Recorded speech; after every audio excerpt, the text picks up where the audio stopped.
Hi everyone and welcome back to my channel. Before I even say anything else, I'm going to give a disclaimer.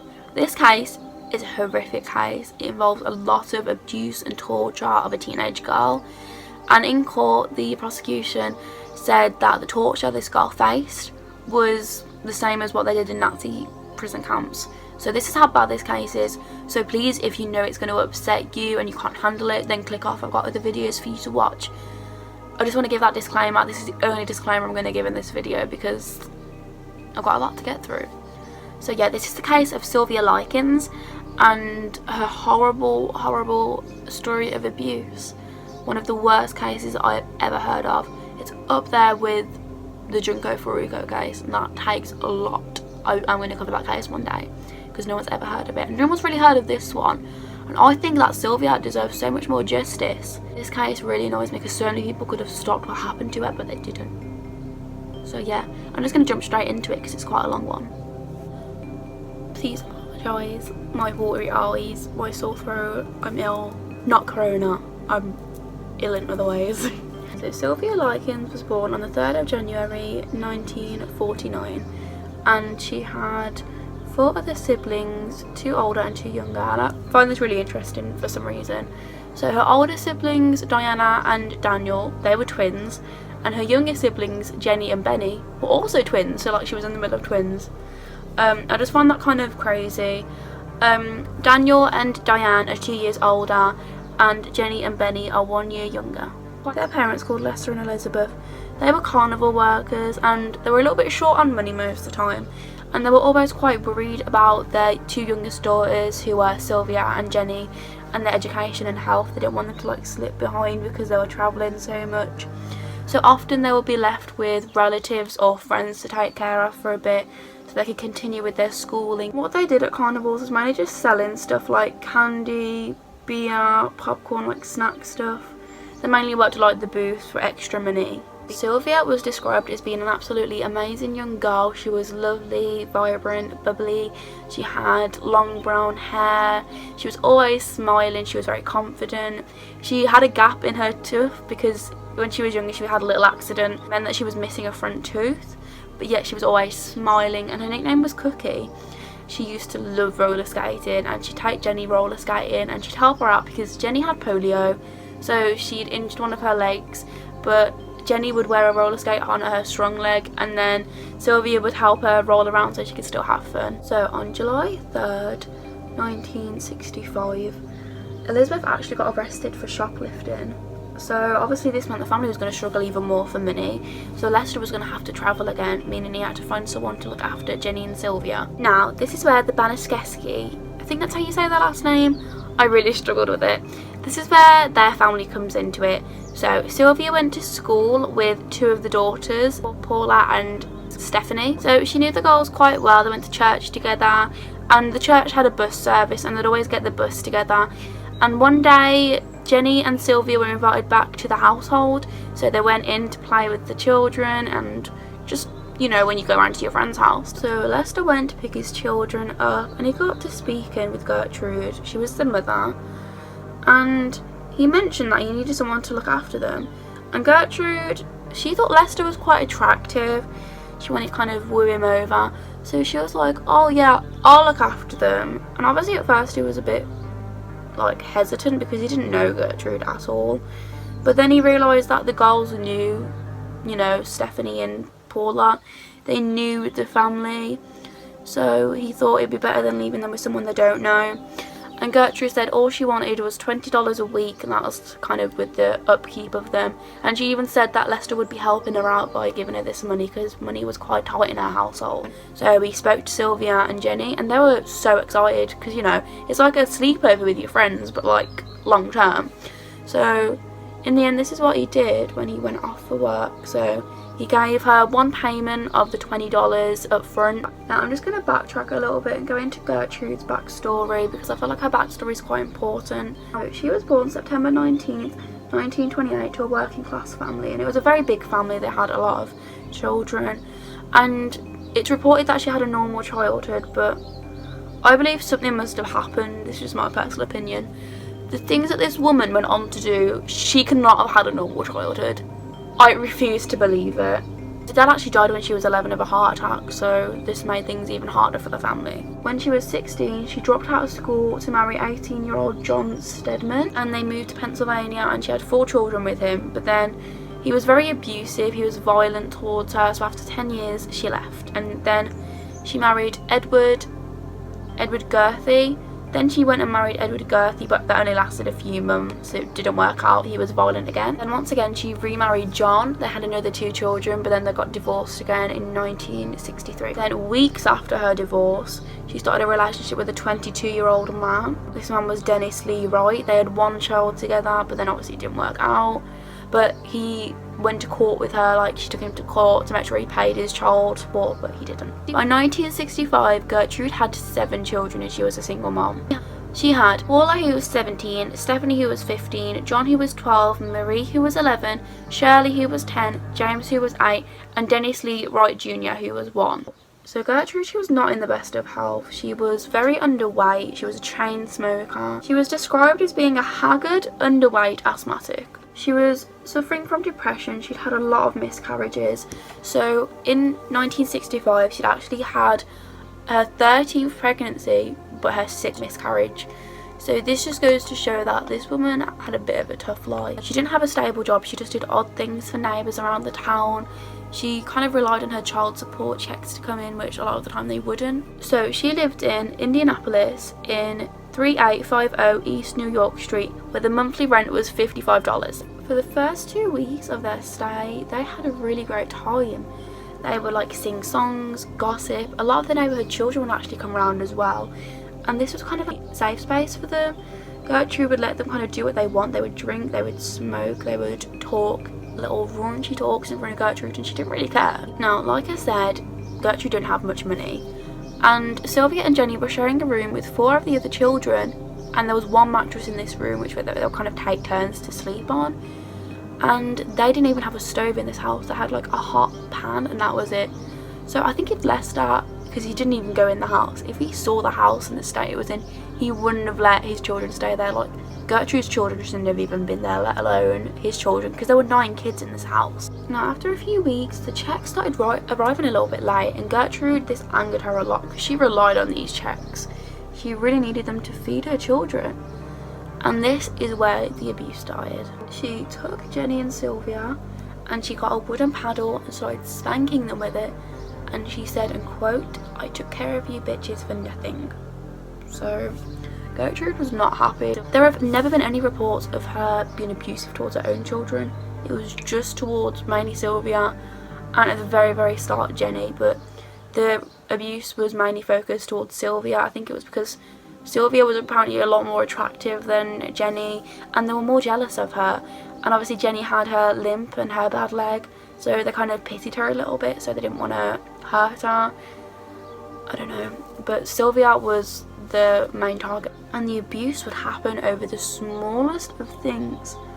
Like there was a church event and there was like a free food buffet, and Sylvia was accused of eating too much and being gluttonous. She got 15 blows for this.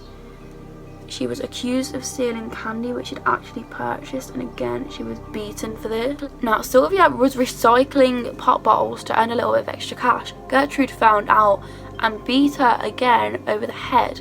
"Gertrude, what are you doing?" So Sylvia said she had a boyfriend who she'd met in the summer of 1965, and he lived in California. And Gertrude asked her if she'd ever done anything with a boy. And Sylvia didn't really get what she meant, so she said yes, thinking it just meant going out on activities with boys. And she mentioned that once she'd been under the covers with her boyfriend, and Gertrude started beating her, saying that she was pregnant and that she was getting big. And Paula, who herself was 3 months pregnant, started joining in, kicked her off a chair and said, "You ain't fit to sit on a chair." So this is where the other children of the household started getting in on this abuse. This is what I find crazy about this case, the amount of people who were abusing this poor girl. On one occasion, Paula was punching her in the face, and she was punching her in the teeth and the eyes mainly, and Paula broke her own wrist from punching her that hard. Yet when she come back with a cast on her wrist, she would use the cast to beat Sylvia. And they'd even make Jenny get in on this, and they'd threaten Jenny, and they said, if you don't get involved and hit your sister, then we will do the same to you. Stephanie and Paula apparently accused her of spreading rumours at school that they were prostitutes, which it's unconfirmed if Sylvia did or didn't, but it's said that Sylvia never, should have had any of these attacks. She wasn't provoked. And Stephanie punched her, and Stephanie's boyfriend, who was called Hoy Hubbard, he found out he attacked her. He stepped on her head, he flipped her on the ground. It was like banging her head against the wall as well. And Gertrude then used the paddle, so poor Sylvia, honestly. Gertrude was just being vile. She would accuse Sylvia of being a prostitute and beat her about the filthiness of women. She starved her, so Sylvia would literally go through the bins to get food. And Sylvia, at the end of this, was so malnourished because she wasn't getting any food whatsoever. And this part literally makes me feel sick. But at one point, they started inviting children from the neighbourhood round to join in on the abuse. And these children would, and they didn't say anything. I really don't understand this. If someone came up to me and they said, hey, there's this girl in this house in the neighbourhood and she's being abused, want to come join in, I would be like, oh yeah, that sounds like fun. I really just don't understand what was going through these kids' heads. And these kids were horrible, just as bad as the family were. They would use her as a dummy for their judo practice, which was very violent. They would burn her with cigarettes, lacerate her, mutilate her. Like, I can't wrap my head around what Sylvia must have been feeling. And at one point, Gertrude made her strip in front of everyone and put a glass Coca-Cola bottle inside of her vagina. In front of everyone, just for like fun. And she said to Jenny that it was because she wanted Jenny to see what Sylvia was like. I really can't get my head around this case. And when the abuse got worse, she stopped Sylvia from going to school because Sylvia had actually stolen a tracksuit from school because she'd asked Gertrude for the money for it, but Gertrude refused and she needed this for school. So Gertrude, when she found out, removed her from school. She told the school board that Sylvia wasn't interested in her education anymore, and she used a belt with a massive buckle up to whip her, and then she used a match to burn off her fingertips. And Jenny actually had to steal a shoe from school as well, a tennis shoe, for her strong foot. And Jenny got the same treatment. Now, the girls, they didn't want to tell anyone about this abuse because they thought no one would believe them. And they have been told that the abuse would get worse if they told anyone. So they didn't. And even when their parents came to visit, because they came to visit a few times, they didn't tell their parents, say anything was wrong. Their parents actually thought it was all fine. And their parents were literally there a few weeks before Sylvia was killed. And they thought everything was fine. But they did end up telling their older sister Diane about the abuse, because Diane, she still lived pretty nearby, and they ended up bumping into her in a local park. And they told Diane, but Diane didn't believe them. She just thought it was overactive imaginations. This case really annoys me because it's like so many people could have stopped it, If she just believed her sisters, then she could have stopped this. And actually, a few weeks earlier, they went at the park with 10-year-old Marie, and they bumped into Diane, and Sylvia mentioned that she was hungry because she was being starved. And Diane gave her a sandwich, and 10-year-old Marie told her mother and family about this when they got home. And Gertrude called her gluttonous, and she started choking her and beating her stomach. And then she put her in a scalding hot bath to cleanse her of her skin. And Sylvia ended up fainting because of this, so Gertrude would grab her hair and bang her head against the wall to wake her up. Now, there was another boy from the neighbourhood who was getting involved from school. His name was Richard Hobbs.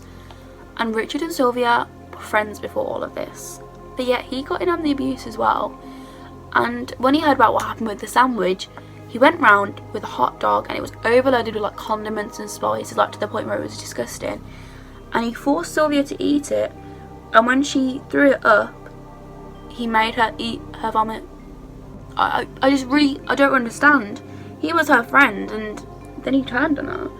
It just really baffles me. I have no words for the abuse and the horribleness of humans. The father of this boy, he called the school and he was like, there's a girl and she's not going to school, she's covered in all these wounds and open sores.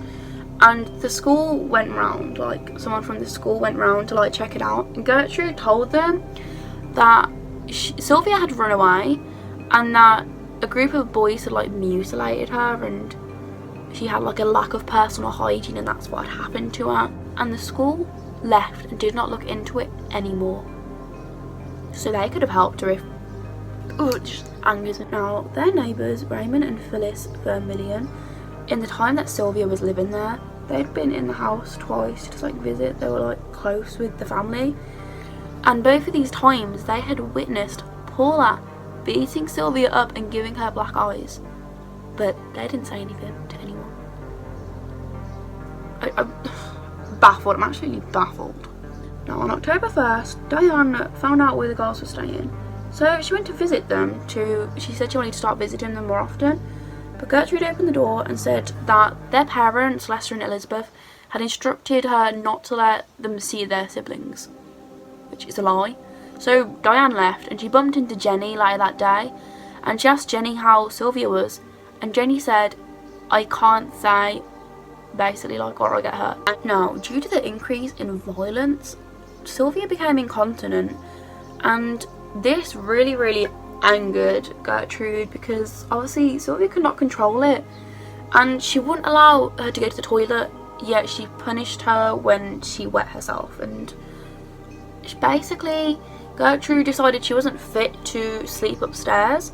So she threw her into the basement and she would keep her down there tied up and naked and wouldn't feed her, wouldn't give her any water. Now when she was in the basement, she started charging the neighbourhood kids 5 cents to go to the basement to see her and to hurt her.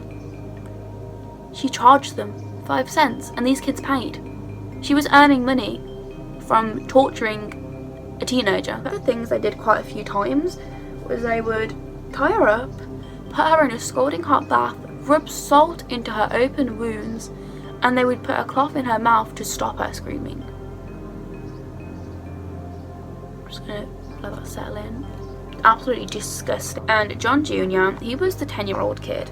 So he brought her a bowl of soup one time and said she could eat it with her fingers, and obviously she was very malnourished, so she took this.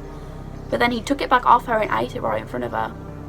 And John Jr., he's a nasty piece of work. He may be 12, but at one point he rubbed the baby's nappy, which had poo and wee on it, in her mouth. Gertrude claimed that Sylvia had branded her children by like her bad behaviour and saying they're prostitutes and this and that. So she said, I'm going to brand you now.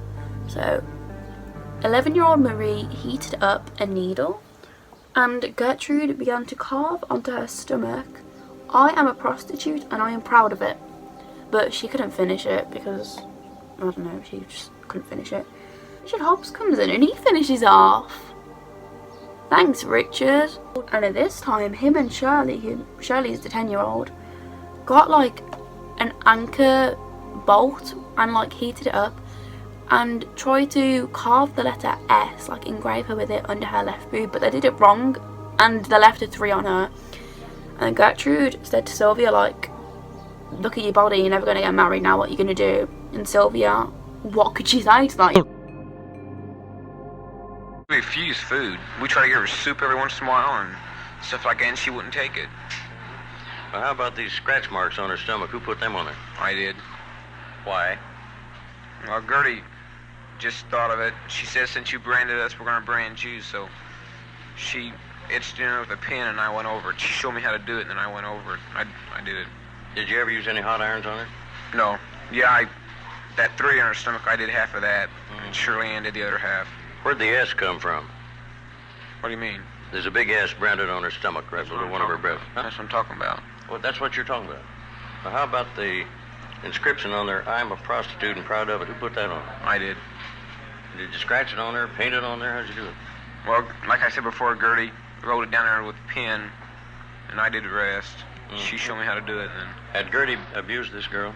Yeah. Now, Gertrude made Sylvia write a letter to her parents which said that she ran away because a group of boys, she basically got paid by these boys to do sexual acts with them, and then they'd mutilated her and she was ashamed, so she'd run away.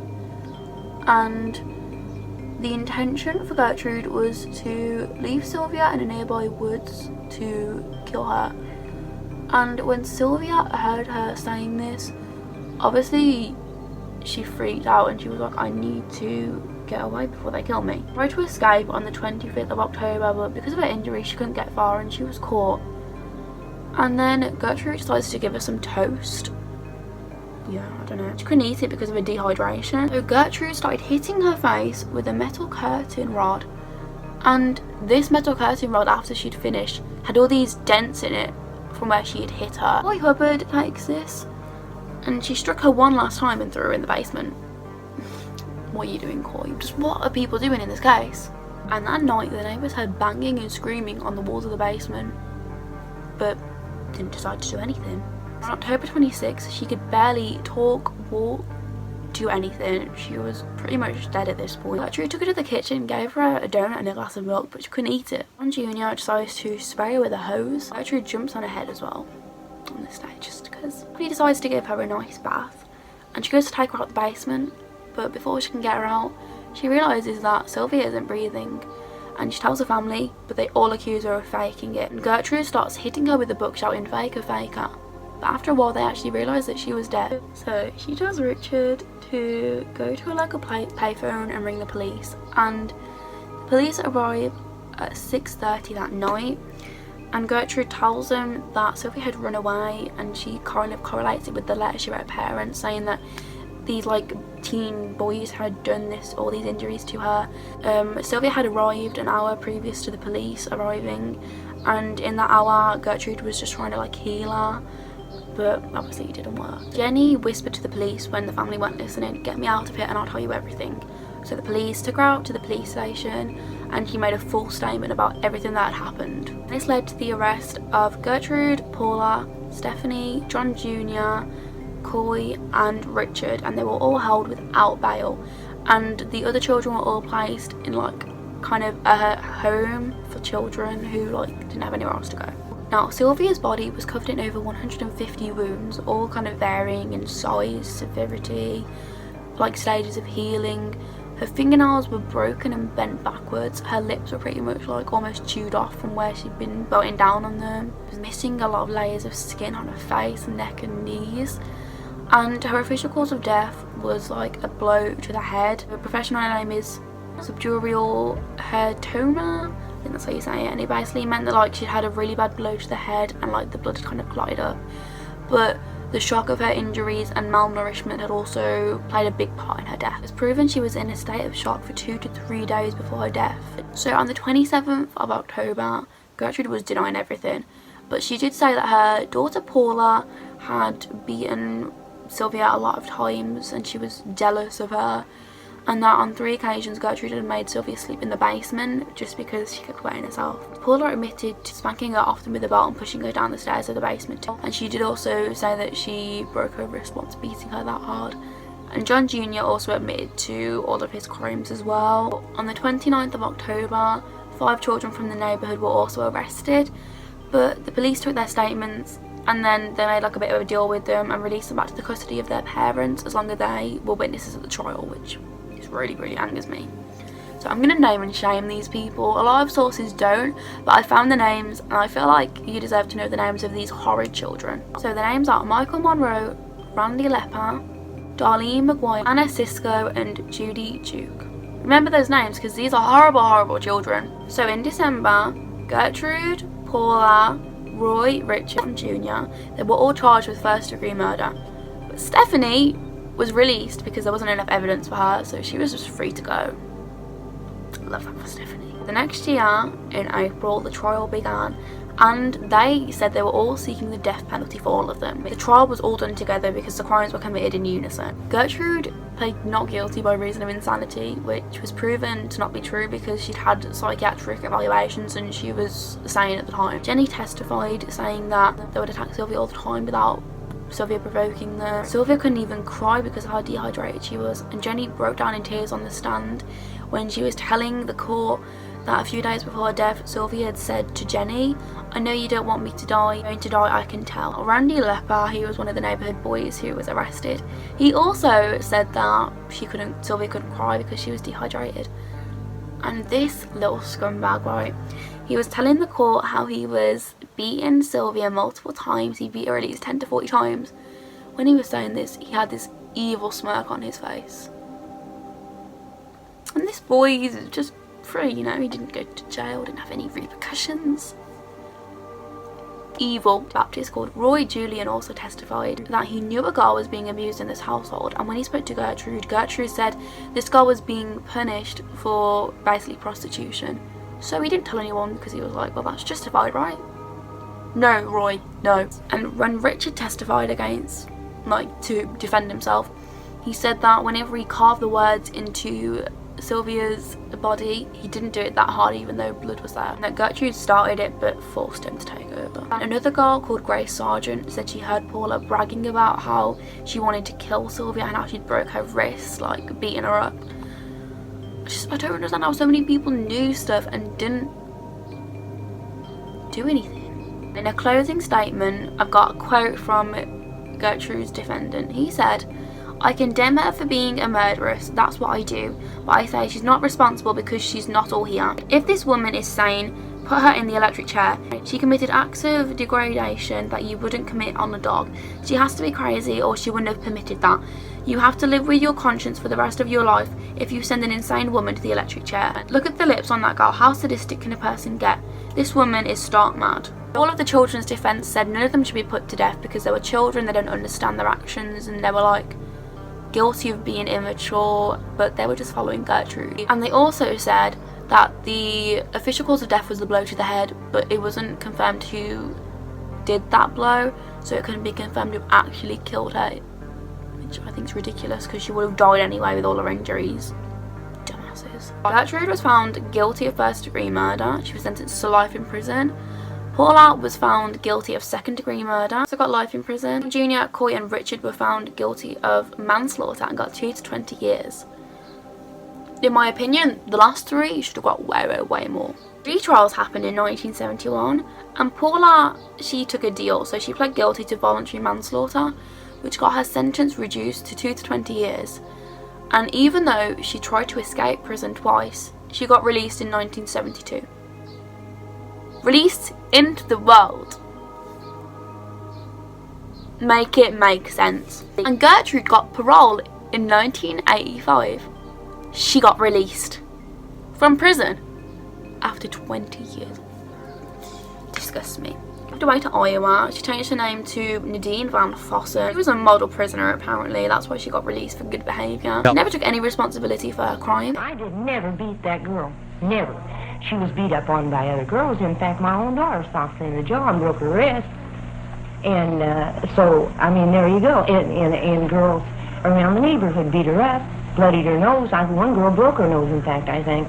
Were you ever in contact with the police on any of these occasions? Well, in the last 2 weeks, in fact, I think if you'd talk to my daughters, I'd ask them that the children's father and I are divorced. And he's a policeman in Lipscombe, or was. And I've asked the girls repeatedly to call their dad and ask them what to do. And in fact, I asked Jenny, I said, Jenny, and I told Sylvia, I said, Sylvia, I'm going to have to call the police or somebody because I can't have this responsibility. And she died quite soon after her release of cancer. So Paula, who only served 7 years, she changed her name. She moved to Iowa as well, but like she wasn't really found until 2012. And when she was found, she had 2 children, and she had a very interesting job. She was a school teacher to children. She was with children. This baffles me. And basically, I don't understand how this happened, but she lied to the people when she was getting the job, and this meant that like she got fired. So Stephanie, she served no time at all for her part in the crimes.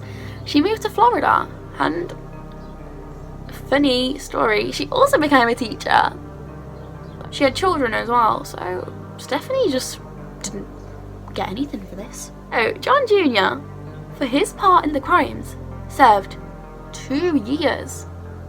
2 years. He drifted around a bit with his like religious thing happened to him and he regretted his crimes. He called his mother a selfish and horrible woman, and he died in 2005.